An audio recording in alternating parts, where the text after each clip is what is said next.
A paz do Senhor a todos. Hoje, 10 de janeiro de 2021, mais um desafio da Escola Bíblica Dominical, Crescendo na Graça e no Conhecimento. Lição 2, hoje nós aprendemos sobre a atuação do Espírito Santo no plano da redenção. O que é plano de redenção?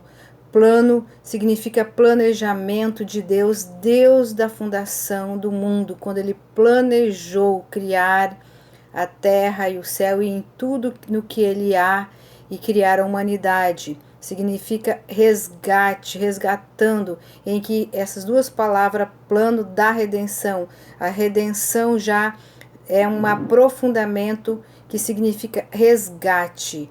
Deus já planejava a resgatar a humanidade do pecado, porque ele já sabia de tudo o que ia acontecer, do princípio ao fim. Já sabia que o homem ia se perverter, ia se corromper, a criação dele, que ele ia fazer, que era fazer criar o homem.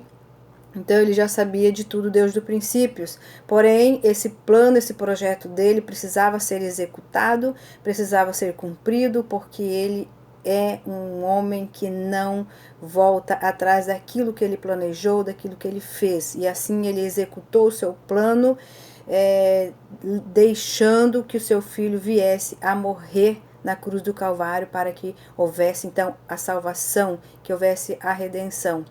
E no primeiro tópico nós já vamos ver que o Espírito Santo como promessa. Então, o Espírito Santo de Deus sobre a humanidade já era uma promessa estipulada, planejada pelo soberano, pelo eterno. E o Espírito, através do seu Espírito, que já pairava sobre a terra, ainda no princípio, ainda quando não havia ainda humanidade, o Espírito Santo já habitava sobre a terra. E quando Deus criou o homem, o Espírito Santo então era sobre o homem. Só não é, então nós vamos tratar como o Espírito Santo convosco. Porque convosco significava que o Espírito Santo estava sobre o homem, não estava dentro do seu coração, não estava dentro da sua alma, não estava dentro do seu corpo. O corpo do homem no Velho Testamento não era a habitação do Espírito Santo. E o Espírito Santo, ele era invariável, ele era limitado, ele se apossava nos profetas naquela época, para que os profetas pudessem profetizar a humanidade, entregar a mensagem à humanidade, que os profetas pudessem escrever as escrituras. Por isso o Espírito Santo vinha, pousava sobre eles, dava entendimento e depois saía. O Espírito Santo não morava no corpo do homem, até porque naquela época o pecado do homem, ele separava o homem de Deus. Porém, o espírito dele continuava a pousar sobre os profetas, sobre aqueles que eram justos, sobre os seus mensageiros. Então nós vemos aqui a função do Espírito Santo na vida do homem, Deus do princípio. Quando Jesus veio, o Senhor mandou Jesus para morrer na cruz, que Jesus viveu os 33 anos da vida dele, o Espírito Santo sempre habitou continuamente no homem enviado por Deus, que era filho do soberano, e o Espírito Santo habitava. Porém, quando ele morreu na cruz do Calvário e que ele se despediu da humanidade, ele disse que ele ia para o Pai, mas enviava um outro Consolador. Ele estava se referindo ao Espírito Santo que iria vir, que iria voltar e ia então interagir com o homem aqui na terra. E aquele que cresce, aquele que aceitasse a Jesus Cristo, que aceitasse a sua palavra, então o Espírito Santo passou de ser um espírito limitado e passou a ser um espírito contínuo na vida do homem. E então, quando Jesus morreu no Calvário, ele perdoou todo o pecado do homem e tirou o abismo que havia entre homem e Deus. E então o Espírito Santo pôde pousar sobre o homem e fazer morada. Então, hoje, nós vivemos no Novo Testamento, em que o Espírito Santo de Deus, ele mora em nós. O nosso corpo é templo do Espírito Santo.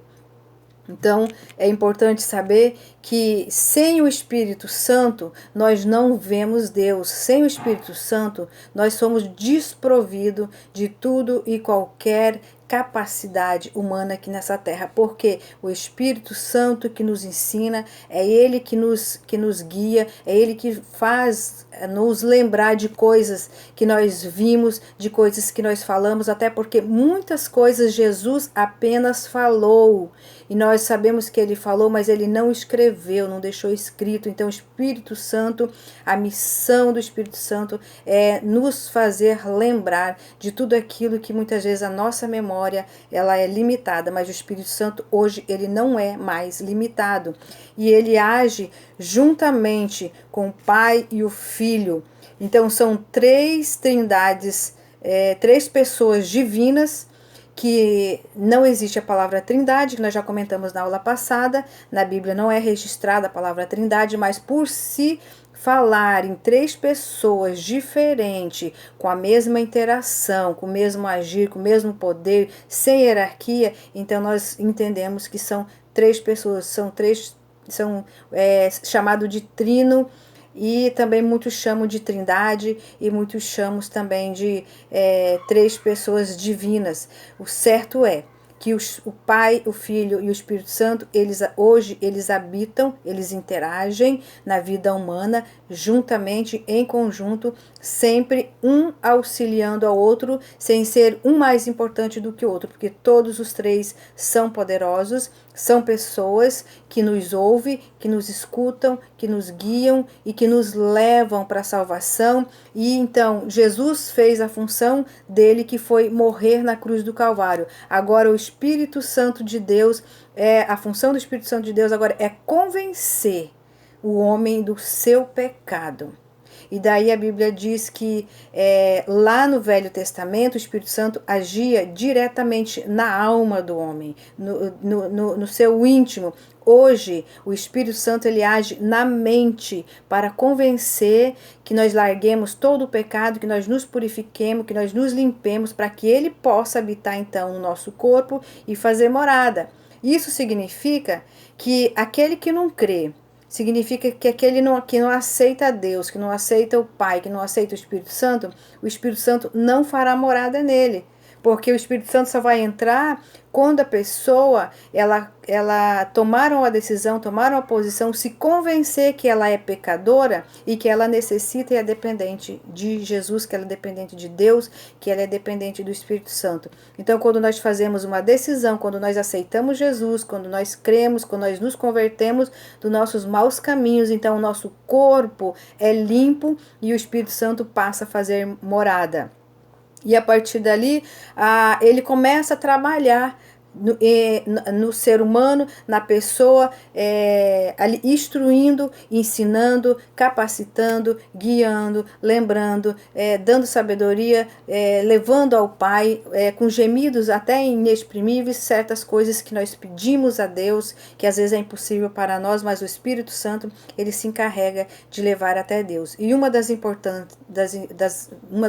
ações do Espírito Santo, muito importante, vai ser no dia do arrebatamento da igreja, porque o Pai, ele planejou a salvação e ele mandou o seu filho para morrer na cruz do Calvário e ressuscitar e voltar para arrebatar aqueles que iriam deixar o Espírito Santo convencer ele do pecado, e ele então iria se preparar para subir. Então a ação do Espírito Santo nesse momento é levar a igreja da terra ao encontro de Jesus nas nuvens. Essa vai ser a ação do Espírito Santo.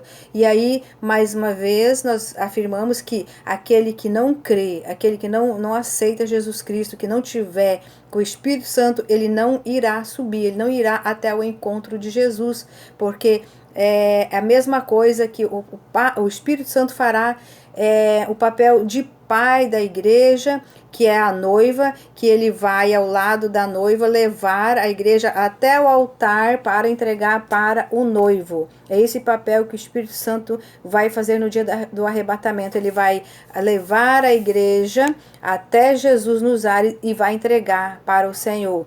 E lá na frente nós vamos ver em outros momentos, em outras formas, que ele vai retornar, mas ele vai ficar limitado novamente, porque ele vai precisar estar guiando aqueles que ficarem para a grande tribulação e que vão ter a chance, quem sabe, de serem salvos, porque ele vai voltar a tentar convencer aqueles que ficaram, porque muitos vão ficar na grande tribulação, mas eles vão ter uma chance. Então é um outro estudo que lá na frente nós vamos conversar. O certo é que Deus planejou para que os seres humanos todos sejam salvos no arrebatamento. Ninguém fique para a grande tribulação. Mas o nosso Deus, ele é soberano, como ele conhece do princípio ao fim, é um planejamento da sua palavra, é a forma que ele criou, a forma que ele designou para que fosse tudo cumprido e acontecido, e cabe a nós apenas crer na salvação, crer no evangelho, crer na palavra transformadora de Jesus Cristo, sermos pessoas, cidadãos do céu, porque nós sempre estamos falando, aqui nessa terra só é ilusão. Então, se você aceitar Jesus Cristo, se você se converter dos seus caminhos perversos, e se você deixar de praticar as coisas mais que desagradam ao Senhor, então o Espírito Santo vai habitar sim em você, e dali para frente você vai ter oportunidade de conhecê-lo bem perto de você, porque o Espírito Santo, ele é uma pessoa. Se ele tem sentimento, se ele cuida, se ele guia, se ele fala com você na sua mente, se ele te orienta, é porque isso é um papel, uma característica de pessoa. E ele pode estar sempre na sua mente, no seu coração, e pode fazer morada se você aceitar. Então a palavra de hoje, a mensagem é essa. O Espírito Santo de Deus, ele mora, ele habita nos corações daqueles que aceitam, daqueles que acreditam, daqueles que faz a vontade de Deus, o soberano. Amém?